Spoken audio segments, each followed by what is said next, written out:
by the colonial powers, Spain, US, and UK. They should be respected under the UT Possidetis Juris Principle as the territory of the Philippines when it achieved independence on July 4, 1946.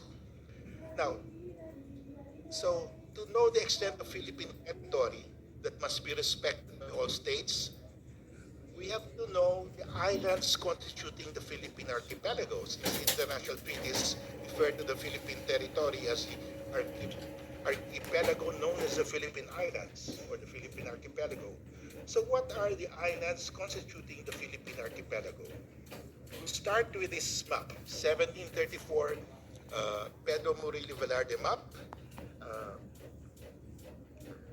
You will see there Panakot. Panakot is the Tagalog word, the first name ever given to Scarborough Shoal. Panakot. And you will see there Los Baos de Paragua. Paragua was the Spanish name for Palawan. Los Baos means the shoals. The shoals of Palawan are the Spratlys. And if you look at the cartouche here, that is the royal coat of arms of the Crown of Spain, which means that that map is an official map. Because in 1733, King Philip of Spain directed Governor General Tamon to make a map of Philippine territory. And Governor Tamon commissioned on Father Pedro Murillo Velarde to make the map. So this 1734 map is an official map of Philippine territory during the Spanish regime. And it shows the Spratlys and the Scarborough Shoal as part of Philippine territory. Now, in 1657, Nicolas Sanson of France, he was the father of French cartography. He was the royal cartographer of King Louis XIII. He made a map of the Philippines.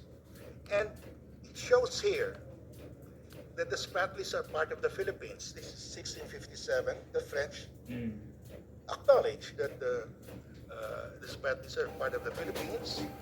And this is another map of a famous French cartographer, D'Anville, 1752. And he was also the royal cartographer of King Louis XV. And he made a wall map of Asia. And you will see Panakot. You will see Los Baos de Paragua. He copied the map of Pedro Murillo Velarde. This is 1752. Velarde made this map in 1734. So he copied it. Who was this guy? He was with Malaspina when Malaspina surveyed Scarborough Shoal. He came here with Malaspina and he was on that Santa Lucia ship that surveyed Scarborough Shoal. That's why he included the survey here. And in this map, you will see already Spratlys. You can see many of the islands of the Spratlys already included in this map, 1808. Official map of Philippine territory in 1808. Now we come to the most important map, I think. The 1875 Carta General del Archipelago Filipino.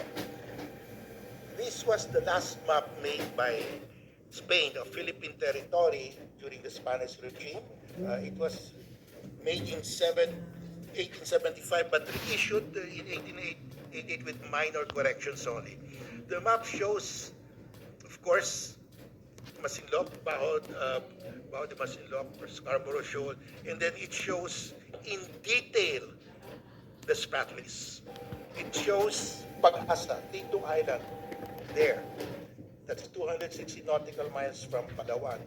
This is the last official map of the Philippines published during the Spanish regime. This is the definitive map showing the islands of the Philippine archipelago. So if you're asked, what are the islands of the Philippine archipelago? We show this map because this is a very detailed map.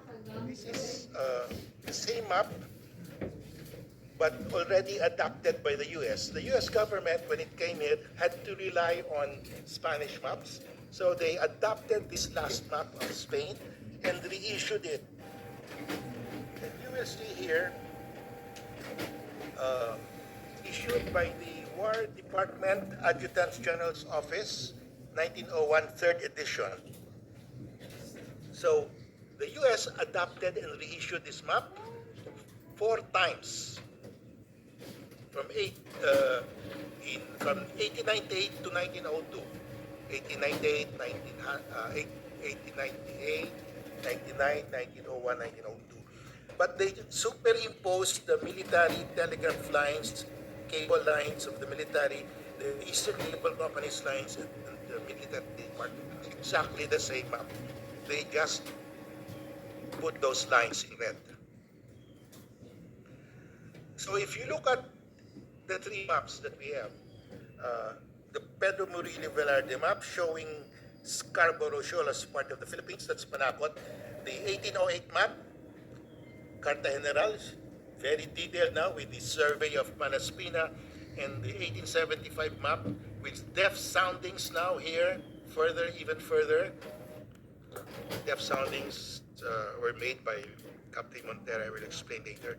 China has no similar map that predates any of these three maps. Now, we go to the Spratlys. Under the 1875 General Map, you will see Tito. Tito is the Pag-asa. You will see Loita, that's Kota, we call it Kota. And you will see Ito Aba, made by NAPRIA, our mapping agency.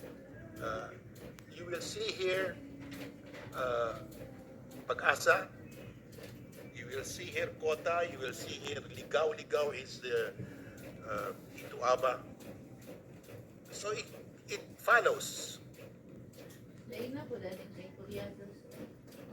That's the line of a similar map that predates the 1875 Carta General del Archipelago Filipino. This is a Vietnamese map. They also include Tito Island, Kota, Loita Island, and Ito Aba here.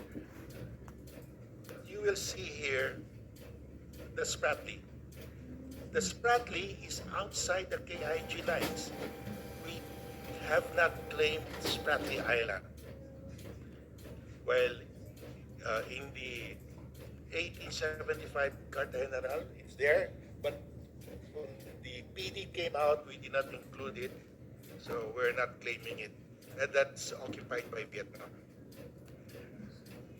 So, in two maps, you have Tito, you have Loita, you have Ito Aba, Tito, Loita, Ito Aba. Now, who made this map? The 1875 map. The map was made by Captain Claudio Montero. Captain Claudio Montero, 1875 map. Captain Claudio Montero spent considerable length of his service as naval officer here in the Philippines. He was, in 1856, he was appointed the head of the newly formed Comisión Hydrográfica de Filipinas, the Hydrographic Commission of the Philippines. Under his direction, the commission published 35 nautical maps. This is one of those maps. You have Manila Bay. You have a lot of depth soundings here. Manila Bay, and you will see Claudio Montero, 1861. So this guy is a very important figure as far as Philippine sovereignty is concerned because he made all of those maps. Now, the Philippine Hydrographic Society Commission under Spain was headed by Claudio Montero, and it had two survey ships in the Philippines: the steamer Reina de Castilla, which Montero commanded, and the Nuestra Señora del Carmen. These ships conducted the depth soundings throughout the Philippines, including the Spratlys.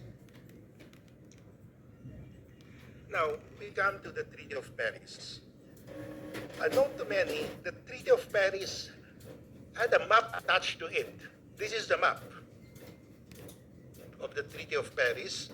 And this was the map that the U.S. Senate used when they deliberated to ratify the map, the 1808, and the most detailed of them all the 1875 Carta General del Archipelago Filipino. Now, the 1875 Carta General del Archipelago Filipino was adopted and reissued by the U.S. 4 times.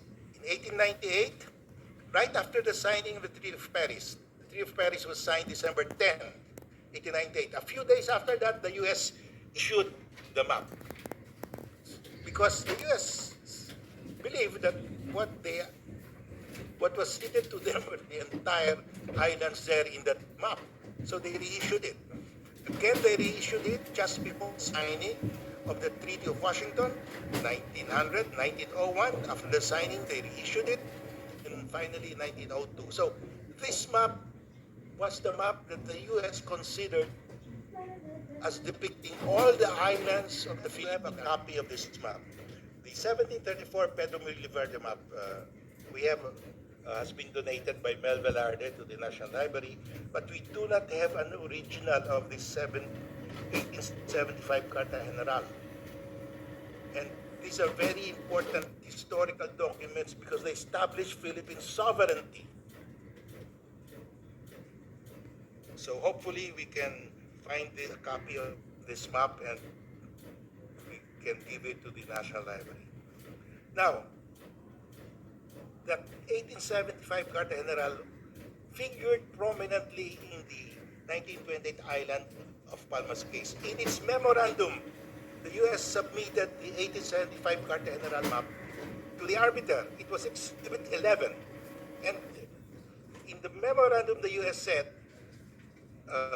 this map was exhibited by Captain Montero before the Sociedad Geográfica de Madrid in 1876. 1 year after it was issued, Captain Montero discussed the map before the Geographic Society of Madrid. This map, according to the memorandum of the U.S., is both an American official and a Spanish official map. It shows the position of the island of Palma. So the U.S. in 1928 said formally before a tribunal that the 1875 map is an official map of the U.S. depicting Philippine territory. And not only the U.S., it was also an official map of Spain. The map is an important Spanish map showing the island of Palmas as a Spanish possession and as in a recognition by the U.S. of such island under the Treaty of Paris. So the U.S. said this was the territory that we acquired under the Treaty of Paris. The islands are depicted in this map. So this is a very important map because the U.S. itself said this is Philippine territory that we acquired under the Treaty of Paris and the Treaty of Washington. So if you go to Mindanao, you will see is the island of Palmas. This is belong to the Philippines. And of course, Max Huber noted that the maps were submitted. And he said these are official or semi-official maps of Spain or the U.S. Made by Captain Montero. But of course, Max Huber said, yes, the map your map includes the island of Palmas. It was discovered by Spain, but that was just an inchoate title. You had to exercise continuous and peaceful display of sovereignty, and you did not do that. It was the Netherlands that did this because the Netherlands sent its ships there, and they signed a treaty with the natives, the inhabitants, there were about 750 people living there at that time, and they pledged their allegiance to the Netherlands. So it was the Netherlands that displayed continuous and peaceful sovereignty.